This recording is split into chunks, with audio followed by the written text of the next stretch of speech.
देखिए आज का जो क्वेश्चन है ना क्वेश्चन आपके बोर्ड एग्जामिनेशन के लिए बहुत ही बेस्ट क्वेश्चन है। और ये क्वेश्चन कई बार बोर्ड एग्जामिनेशन में आ चुका है और आने की संभावना भी है। और ये निर्देशांक ज्यामिति में हम लोग सीखेंगे त्रिभुज का क्षेत्रफल निकालना, कि निर्देशांक ज्यामिति में त्रिभुज का क्षेत्रफल कैसे निकालेंगे। बहुत ही आसान तरीके से बता रहे हैं, आप समझो बढ़िया से। ठीक है, ध्यान देंगे सभी लोग। इधर देखिए क्वेश्चन आपका क्या कह रहा है कि उस त्रिभुज का क्षेत्रफल ज्ञात कीजिए जिसके शीर्ष 2,3 -1,0 2, -4 है। क्वेश्चन बहुत इजी है, कैसे समझेंगे देखिए। हर साल 2 नंबर के बोर्ड एग्जामिनेशन में आती है, प्रत्येक साल फिक्स है। देखो कैसे बनाओगे समझो। सबसे पहले क्या करेंगे हम लोग, फर्स्ट क्लास एक त्रिभुज बना लेंगे एकदम तुरंत। नाम इसका कुछ भी रख सकते हैं, आप लोग तो बढ़िया से जानते हैं। नाम इसका हम रखते हैं ए, इसका नाम रखते हैं बी, और ये कोना का नाम रखते हैं सी। अब देख लो कितना दे रखा है, तो ए का निर्देशांक 2,3, बी का कितना तो -1,0, और सी का कितना 2, -4, ये रहा। ठीक, अब हम लोग क्या करेंगे, इस त्रिभुज में इसका क्षेत्रफल निकालना है। क्षेत्रफल आप कैसे निकालोगे, इसका एक फार्मूला होता है, उस फार्मूला पे बैठा के आराम से तुरंत निकल जाएगा। देखिए इसमें उस फार्मूला पे बैठाने से पहले क्या करते हैं, तो इन सब में लिखते हैं, इसको ये वाले को मान लेते हैं x1, तो ये होगा मेरा y1। ठीक, x1 y1, ये हो जाएगा x2, तो ये होगा y2, और ये क्या हो जाएगा तो x3, तो ये होगा y3। ठीक, सब में x और y वाला सब में रहना चाहिए।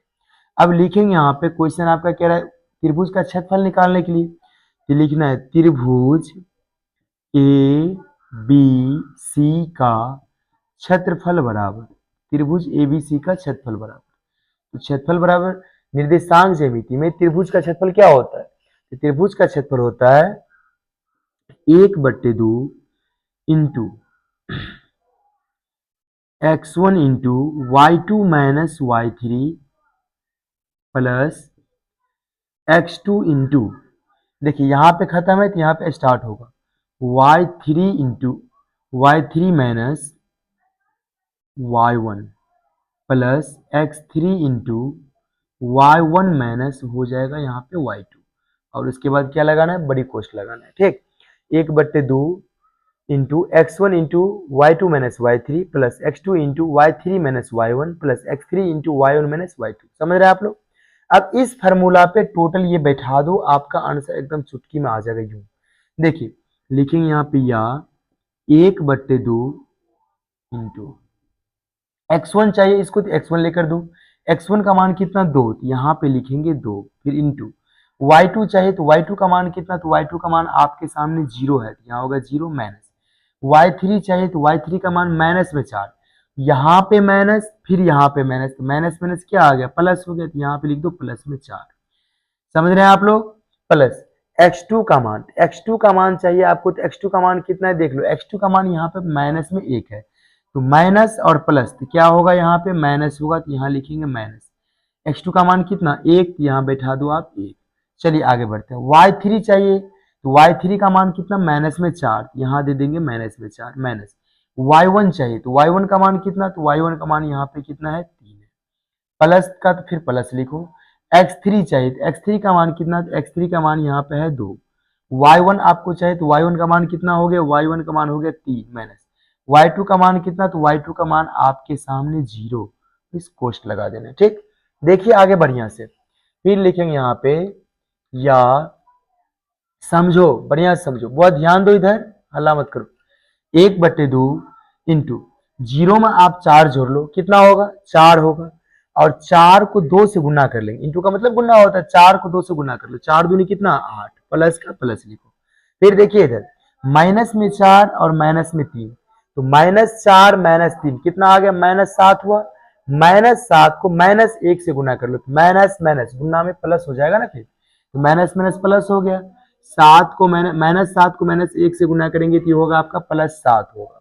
फिर यहाँ देखो 3 में से 0 को माइनस कर लेंगे तो ये आपका होगा 3, और 3 को 2 से गुना कर लेंगे तो कितना आ गया, 3 दूनी 6 आ गया, यहाँ लिखेंगे प्लस में 6। ठीक, या 1/2 8 7 15 15 6 कितना आ गया 21, ये आपका होगा गुना में 21। गुना कर लीजिए, इसको कटेंगे 21 से 2 तो कटेंगे नहीं, गुना करके सीधा हम लोग लिख देंगे। तो यहाँ पर आपका आंसर कितना हो जाएगा 21/2।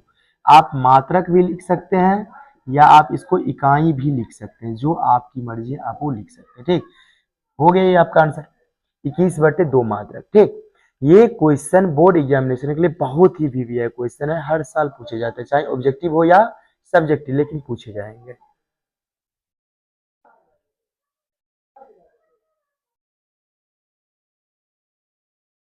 देखिए दूसरा क्वेश्चन, अगला क्वेश्चन हम लोग देखते हैं बोर्ड एग्जामिनेशन में। बस यही दो टाइप के क्वेश्चन आपके ज्यादा से ज्यादा पूछते हैं। एक क्वेश्चन तो जो इससे पहले बताए वो वाला, और एक क्वेश्चन उसी से रिलेटिव क्वेश्चन है, जिसमें आपको हमेशा से बोलेगा के का मान निकालो। क्या निकालना है आपको? के का मान। क्वेश्चन क्या कह रहा है? के का मान ज्ञात कीजिए ताकि तीनों बिंदु 7, -2, 5, 1 तथा 3, के संरेखी हो। तीनों बिंदु इसमें क्या होना चाहिए? संरेखी होना चाहिए। और बोला जब ये देखो, हम लोग ये जानते हैं पहले से ही कि जब त्रिभुज बोलेगा ना कि तीनों बिंदु जब संरेखी होते, त्रिभुज का क्षेत्रफल क्या होता है? त्रिभुज का क्षेत्रफल बताओ क्या होता है? 0। ठीक, गुड। त्रिभुज का क्षेत्रफल क्या होता है? 0 होता है। तो यहाँ पे लिखेंगे सबसे पहले हम लोग फर्स्ट क्लास एक तुरंत क्यूट सा त्रिभुज बनाएंगे। बन गया त्रिभुज। अब इस त्रिभुज का नाम रखिए, नाम रख लेते हैं यहाँ पे P, इसका नाम Q और इसका नाम R। क्या? हाँ ना, नहीं सही है, सही। PQR। देखो इधर देखो, ज्यादा बात मत करो। देखिए PQR हो गया। अब क्या करेंगे? तो P, इसमें आप सबका नाम रखिए। P का निर्देशांक हम लोग ले लेते हैं कितना? तो 7, -2, 7, 2। बी क्यू का कितना? तो क्यू का निर्देशांक है यहाँ पे 5, 1, 5, 1। और आर का कितना लेते हैं? तो 3, के लेते हैं। कितना लेते हैं? 3, के। आर का कितना है? 3, 1। बस आपका ध्यान यहाँ पे, तो ज्यादा बात करना जरूरी नहीं है। क्वेश्चन बहुत इजी है। देखिए क्वेश्चन कैसे निकालोगे? हम लोग इसको मानते हैं क्या सब? ये हुआ x1 तो ये होगा y1, और ये क्या होगा? x2 होगा तो ये फिर y2 होगा, और ये अगर x3 होगा तो ये क्या होगा? y3। सबको बैठा दो। अब फार्मूला पे बैठा और तुरंत निकल जाएगा। यहाँ पे लिखेंगे कि त्रिभुज P Q R का क्षेत्रफल बराबर, क्षेत्रफल बराबर आप क्या लिखोगे? क्षेत्रफल बराबर मानेंगे 0। क्या लिखेंगे यहाँ पे? 0, क्योंकि हम लोग जानते हैं त्रिभुज P, जब ये त्रिभुज अगर संरेखी होगा ना, जब ये क्या बोल रहा है कि तीनों बिंदु संरेखी है, जब त्रिभुज का तीनों बिंदु संरेखी होगा, इसका क्षेत्रफल 0। क्षेत्रफल कितना हो जाएगा? 0 होगा। अब देखिए त्रिभुज का क्षेत्रफल बराबर क्या फॉर्मूला हो? तो फॉर्मूला ये होता है 1/2 into x1 into y2 minus y3 plus x2 into y3 minus y1 plus x3 into y1 minus y2। हो गया। बड़ी कोष्ट लगा दो। फिर उसके बाद त्रिभुज का क्षेत्रफल कितना लिए हुए? 0। तो आपको यहाँ पे लिखना पड़ेगा, कितना लिखेंगे? 0। क्या लिखेंगे यहाँ पे? 0 लिखेंगे। अब देख लो, बढ़िया से देखते हैं हम लोग। या 1/2 है ना, यहाँ पे गुना में, अगर बराबर को उधर जाएगा 0 की तरफ, बराबर को उधर, तो वो जाएगा भागा में।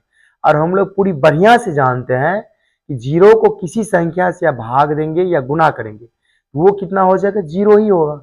1/2 को आप उधर ले जाओ खींच के। यहाँ पर अब क्या सब बचा हुआ है? x1 चाहिए इसको। तो x1 का मान कितना? x1 ढूंढिए। x1 का मान कितना? तो x1 का मान आपके सामने यहाँ पे है 7। लिख लो यहाँ पे 7 इंटू y2 चाहिए आपको, तो y2 का मान यहाँ पे देख लो 1 है तो 1 लिखेंगे, माइनस y3 चाहिए तो y3 का मान यहाँ पे k है तो यहाँ लिखो k, प्लस x2। तो x2 का मान कितना? x2 का मान तो दे रहा है 5, यहाँ पे लिखेंगे 5। y3 चाहिए आपको, तो y3 का मान कितना? तो k, यहाँ पे लिखेंगे k, माइनस y1 चाहिए तो y1 का मान कितना? माइनस में देख लो, वहां पे माइनस में 2 है, तो माइनस माइनस क्या हो गया? +2 हो गया, प्लस x3 का मान, तो x3 का मान कितना? 3। यहाँ पे बैठा दो आप, 3 बैठाओ। y1 चाहिए आपको, तो y1 का मान कितना? -2, यहाँ लिखो -2। y2 चाहिए तो y2 का मान 1, यहाँ बैठा देंगे 1। बड़ी कोष्ट लगाओ, यहाँ पे क्या लिखोगे? 0। अब ये 1/2 जो था ना, ये उड़ के कहाँ चला गया? 1/2 को हम 0 को उधर ले जाएंगे, तो ये है गुना में, उधर जाने के बाद बनेगा भागा, और 0 को किसी भी संख्या से भागा देंगे तो वो संख्या होगा 0। यहाँ पर आ गया 0। ठीक, दिक्कत किसी को, चलो कोई दिक्कत नहीं, हो गया। चलिए आगे देखते हैं हम लोग क्या। अब क्या करेंगे, समझो बढ़िया से, 7 को 1 से गुना कर लोगे तो क्या होगा, यहाँ पे 7 ही होगा ना। फिर 7 को माइनस के से गुना करोगे तो माइनस में हो गया 7 के, खत्म। फिर आगे बढ़ते हैं, 5 को के से गुना करेंगे तो यहाँ पे हो जाएगा प्लस में 5 के, कितना होगा 5 के। फिर 5 को 2 से गुना कर लेंगे तो यहाँ पे क्या हो जाएगा, 5 दूनी 10 हो गया, कितना हो गया 10 हो गया। फिर उसके बाद चलिए आगे बढ़ते हैं, प्लस 3 है, प्लस 3 को माइनस 2 से गुना कर लो, प्लस माइनस या ऐसे भी कर सकते हैं, यहाँ पे माइनस में 2 और फिर माइनस में 1, तो माइनस 2 माइनस से कितना आया -3, कितना हो गया -3 हो गया। और -3 को 3 से गुना कर लो, 3 3 9, ये हो गया आपका -9, कितना आ गया -9, बराबर। अब क्या लिखोगे आप, 0 लिखो, क्या लिखोगे 0 लिखो। या देखो बढ़िया से, अब जो के वाला है ना, तो पहले हम के वाला का काम करते हैं। माइनस में 7 के प्लस में 5 के, तो 7 के में से 5 के घटा लो तो कितना बच जाएगा यहाँ पे, तो माइनस में है ना ये, देखो इधर माइनस में 7 के प्लस में 5 के, यानी कि 7 -7 में से +5 चला गया, कितना बचेगा माइनस में 2 के, तो यहाँ हो गया माइनस में 2 के, ठीक।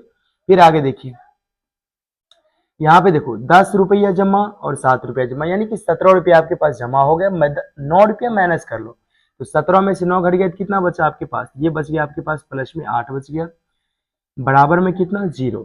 या देखो माइनस में 2 के, ये 8 है प्लस में, इसको उठा के बराबर उधर ले चलो, ये चला जाएगा आपका माइनस में 8, माइनस से माइनस कैंसिल, तो इसीलिए के बराबर कितना 8/2 कट गया, तो के का मान कितना आ गया 4, कितना आ गया 4, ये रहा आपका करेक्ट आंसर, के का मान कितना आ गया 4 आ गया। किसी कोई दिक्कत, कोई दिक्कत नहीं, चलो आगे बढ़ो।